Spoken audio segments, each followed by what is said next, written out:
This video is going to be different than most of my videos because I don't really plan on putting some music in the background or like going into editing and adding a bunch of stuff in it. I just kind of wanted to like talk and rant about just kind of what I've been seeing about, everything going on with the Turtle WoW lawsuit and what's happening right now in Classic WoW. The low numbers for people who like WoW don't make anybody happy.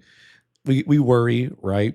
What's next? We want to know what's next. And I understand like the concern, the frustration of this lawsuit with Turtle Wow and everything on that. But what I don't understand, I guess, is the solutions, I guess, that I see going out there, the ideas being thrown out that are just not anywhere close to reality, I suppose. And I watch a lot of other content creators, and I mean, I barely consider myself to be one just because of the lack of time that I can put into this compared to what others can. And that's great for them. I watch a lot of I watch Ebonheart, Tello, Hammer Dance, others, Sam Medina, Jerome.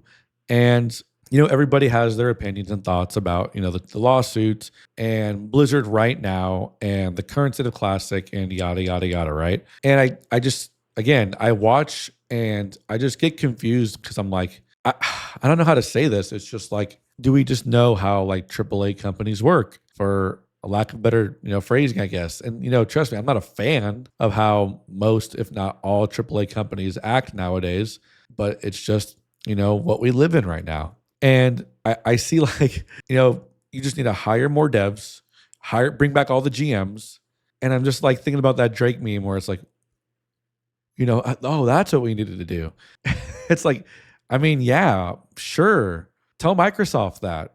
Because I feel like we forget that, Microsoft really fucking sucks, right? Like Microsoft sucks.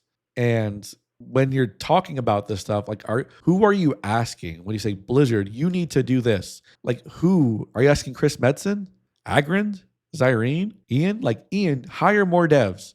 I don't think Ian has that power. When we see like when these releases happen and wow, like how we were all frustrated about the releases lining up this summer. And I brought it up in my last video with retail, MOP, anniversary. Again, it's not really the developer's choice, I think, when that happens. I mean, would a developer want to have worked on Cataclysm, SOD, Anniversary, MOP Remix, and The War Within? Probably not, right? But I just wonder, like, who are we shouting our requests to out there? And I respect the passion and I understand the frustration, but who do we think has that power? Did Blizzard lay off their entire social media team by their choice? Or was it because Microsoft told them to? Spoiler alert, it's the latter. And we saw how awful that was. And Bellular made a great video about it because it was done at the worst time with Midnight's launch, because that was pretty bad. We got a lot of information scattered throughout different sources, and having a good social media team probably would have helped that out a lot, but they don't have that anymore. And by the way, with layoffs, if y'all didn't know, do you know how other people at Blizzard find out about these layoffs? This is a fact, by the way. They find out the exact same way you did, on Twitter when it was posted. That's how they find out. They don't know ahead of time that their colleague got laid off. And that's not Blizzard, that's Microsoft. So when you're asking, like, hey, Blizzard, do this, bring back all the GMs and do this, I mean, you're probably talking to people who would love that. It's not their choice. And referring to Reddit, because I think I mentioned this earlier, there was that Reddit post, like, Dear Blizzard, right? The passionate dude or whatever. And it's, again, who are we like shouting our anger and complaints to? Are you going to ask Agrin to hire more people? Agrin, bring back the GMs? I don't think that's, again, do we know how this works? And people keep asking about, the good old days. I want the good old days to come back, the good old days.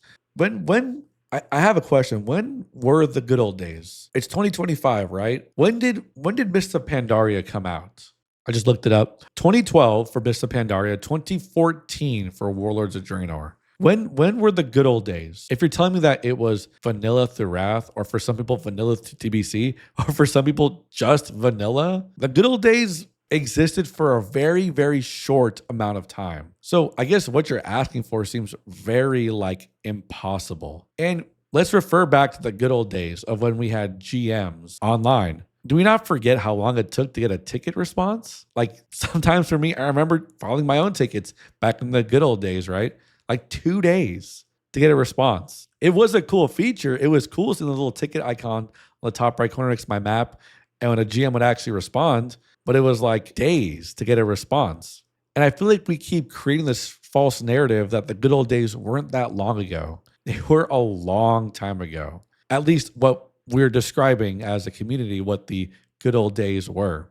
And let me clarify too, Blizzard's customer support is not great. There are like 3 people who work the CS America Twitter account. And even though one of them is kind of a jackass, they still do a lot of work. And if that team was a lot bigger and we stopped using like AI or outsourced people who don't play the game to use CS to work for Blizzard's customer support, we'd all be a little happier, right? But again, is that Blizzard's choice or Microsoft's? And I'm not trying to like just really hammer down on people for wanting things that would be great for everybody, right? But these requests just seem so like at a place of like passion instead of a place of like reality. Like with the Turtle WoW lawsuit, why would Blizzard want to bring these people on their team when they can just sue them instead? That sounds awful, right? But remember, they are stealing someone else's IP and making money from it. And on top of all that, the social media dude is actively taunting them on Twitter, which that guy is in a lot of trouble because he happens to live in the US, right? I just can't believe, I can't believe you'd be stupid enough to do that. I really don't get why you would do that. The fact that y'all were advertising your game is ballsy to begin with, but like tagging the person you're stealing their IP from and monetizing from is insanely stupid. And even if Blizzard just did this out of spite, or rather Microsoft did this out of spite, yeah, they have every right to. It'd be like if I robbed a bank and then I kept going to that bank and told people that I robbed them and then was surprised I got arrested. And I'm not trying to shill for the multi-billion-dollar corporation or whatever, right? It's just they have that right to do that. And look, again, I feel for the players of Turtle WoW the most. I don't want something taken away that you really enjoy. That sucks. I never would want that. And that's really all I have to say about that. If you love Turtle WoW, I'm sorry that you're having to go through this possibility of your game going away. And guys, if I had time, I would probably play it too, but I just don't. I have a job that takes up a lot of my time that I'm really passionate about. And then outside of that, I got to find my priorities of what I want to do in life. I squeeze in time for content creation, but then I also squeeze in time to play the game I like. If I had more time, I would play more versions of WoW that may or may not be legal, whatever. But speaking of those versions of WoW, I keep seeing these comments about the numbers, and yeah, they're not great, but there are reasons for these numbers. I think I was watching both Will E and Hammerdance talking about how is MOP lower than Cataclysm? Guys, it followed Cataclysm. And let's remember again what Cataclysm went through, at least Cataclysm Classic. It was like one of 6 versions of Classic, and people already had a bad taste about Cataclysm, right? Like people knew they didn't like it. So why would they keep playing it? But Cataclysm retained a good amount of people at the start because it followed Wrath of the Lich King, which is one of the best 2 expansions, arguably within the entire WoW community. Of course, people were going to give it a shot. And if you look at the numbers, it dropped by like almost half of its peak, which is pretty bad, but it had a lot to work with. MOP had almost nothing to work with. So of course it wasn't going to have insanely high numbers. And then Anniversary, it's just in its AQ phase, which is arguably the worst rated phase of the game. I mean, even the guy who designed it, John Statz, hated it when he was finished with it. It's easy to look at these numbers and just go, well, no one wants to play this anymore. But I mean, there's like logic behind it too. And look, yeah, people are flocking to Turtle WoW, old school RuneScape and whatnot because it's new to them, right? It's new content. WoW content creators who have been playing WoW their whole lives and never played old school RuneScape are getting new content to them, which is always enjoyable. We all love playing something for the first time, especially when we're blind at it, right? We don't look up guides. It's so much fun to be bad at something as a community. But it's not like these people playing Turtle WoW or any other version would default to the options Blizzard already has anyway. If Turtle WoW and Project Epoch didn't exist, or any other version of those private servers didn't exist, do you think Classic's numbers would skyrocket? No. And look, I've had the wonderful opportunity to have a couple conversations with developers since playing Season of Discovery. For those of y'all who've been watching me since then, that was at my peak, right? I put a lot of time into content creation during SOD, and it bit me in the ass at work, which is why I don't do it as much as I like to. But I got to have some cool conversations with devs whose names I won't mention, but they would hop in my stream sometimes, or my YouTube comments, or even Discord DMs just to chat about some things. I never had any influence on like something happening, but it was cool just to get their perspective on things. But I think people just don't understand how things work from the developer side at Blizzard. And I'm not going to shill for them. I have an insane amount of complaints.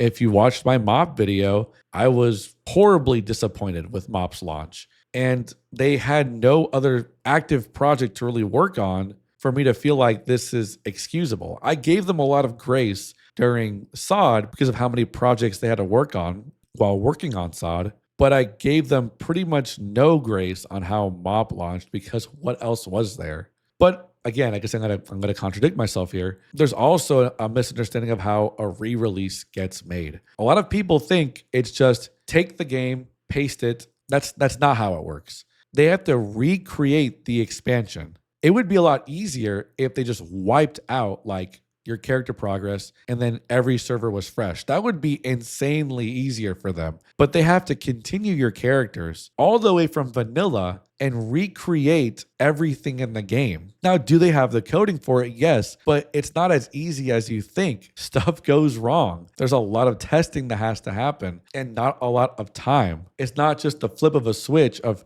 all right, mops up, let's go. And then another thing I hear is like, I hear more like unrealistic or unproductive like requests that actually would hurt us even more in ways you don't realize.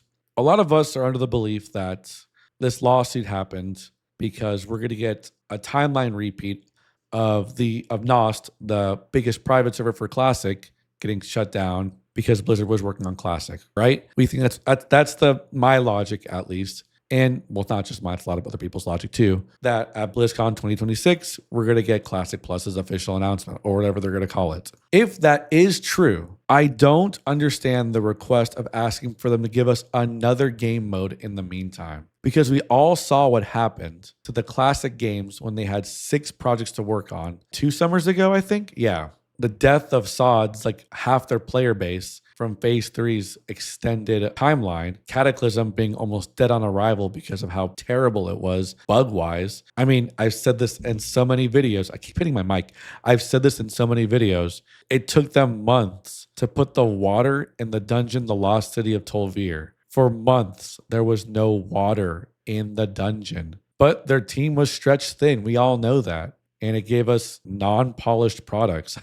Remember everything that happened in SOD with like almost every raid release up until like Nax? Like MC, Blackwing Lair, and especially AQ were all insanely bad releases. That's what happens when your dev team is stretched insanely thin, right? So why would we want that again if we're thinking they're working on Classic Plus? All that's going to do is delay Classic Plus even more. Would I love a SOD Fresh or something like SOD? Yeah, I'd play that over MOP and Anniversary in a heartbeat. But I would rather them not do that if it means that we get a more polished and faster developed product being Classic Plus.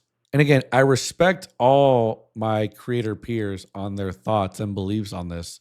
I just don't think they come from a place of reality. They're very passionate, and I respect passion, but I just don't think we know how this works. And before I move on to a different topic, since we're talking about MOP and Anniversary, I've said this before, but I'll say in this video too, I think there's a reason why, even with the low numbers Cataclysm had, that we still got MOP to begin with, and why Anniversary was announced that it was progressing to TBC at the Warcraft Direct. In a nutshell, it's just that these are filler games. They're games that we can play until Classic Plus. If you notice, MOP and TBC are going to end roughly around the same time as each other, which would be around BlizzCon 2026, with TBC going on a little past that and MOP probably ending a little before that. I felt like there was an obvious plan here. And again, I could be wrong, that this is just filler content for the people who still play Classic, because it's easy to just relaunch Vanilla and TBC which the classic devs have already worked on. They know how to do those two games and then put some time into Mists of Pandaria while they really work on their big project. So yeah, it sucks being in this dead zone, this non-hype zone, especially if you're a content creator, but they don't really care about content creators right now, which is totally fine. It's just time for people to play a game that they're offering that's classic while they work on the big project that people really want. And again, I could be wrong. I don't think I am though. And I forgot who had said this. Maybe it was a YouTube comment. But I'm not trying to be rude to the person who said this, whoever it was. But someone was like, let's just release TBC pre-patch with Nax. Hey, guys, come on. There's still a large amount of people who like Anniversary. Just because you don't doesn't mean that's the majority opinion. Why would they do that? That would totally screw with their timeline of plans. Even if they weren't making Classic Plus, that would just screw up everything. That's such a non-realistic thing to request. And again, it's so weird that we put this unrealistic pressure on the Blizzard developers when this is just how, unfortunately, a lot of AAA companies work, especially under the umbrella of Microsoft. Like, I can only think of one AAA company that actually makes games and listens to their audience, and that's From Software. They know their formula, they know what works, and they make badass games that almost everybody loves.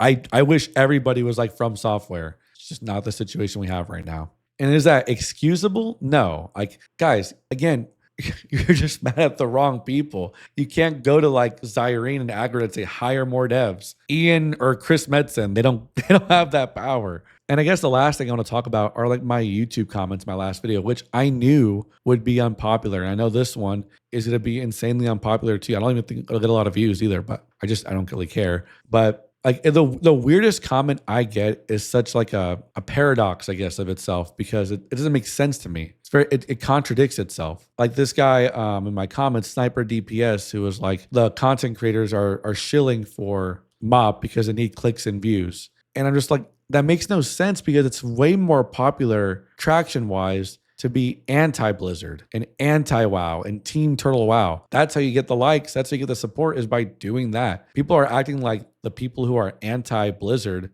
are in the minority. People have been anti-Blizzard since like forever, especially since WoD. Why are we acting like you're in the minority for being against Blizzard and what they do? That's such a weird thing to me, because like I'm in the minority. People like me who are, I guess I'm not defending Blizzard, but I'm trying to like be logical. Like it sounds so condescending. I apologize, but it's just like I am not like the majority of people. I guess it's cool. Thanks for calling me a content creator. I like making content when I have time to, but I don't think I'm at the scope of influence to influence people to play Mists of Pandaria. And the other comments are like, are you trying to tell me that I don't actually enjoy MOP? I really do. I think it's a fun game. I think it's terrible for content creation, but I enjoy the game. I play it because I like it, which is a weird concept. I know. I do like Mists of Pandaria. Genuinely. I'm not being paid or promoted to tell people to play MOP. I just actually like the game.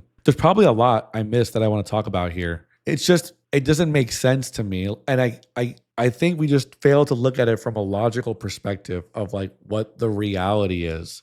And with the lawsuit against Turtle WoW, you can make an argument that Blizzard doesn't care about the people who play their game, because technically it is their game still. And these people who are playing Turtle WoW are playing a version of WoW because they like it and they want WoW, the Blizzard version, to mimic this. So you can make that argument. And I would agree with you to a certain extent. But again, it feels like the people of Turtle WoW just really didn't handle this well. So if it was done out of spite, I mean, they put it on themselves for doing it the way they did. Do I believe it's out of spite? No, I believe it's just, I've already told you why I believe it's the way it is. I'm not going to repeat myself. But I mean, if you have anybody to be mad at, be mad at the social media dude, because it's just really stupid to do that. Again, I don't think this video will be very popular, whether it doesn't even get a lot of views or it's just my second most disliked video, because my first one has like a 60% like to dislike ratio, which again, I saw coming.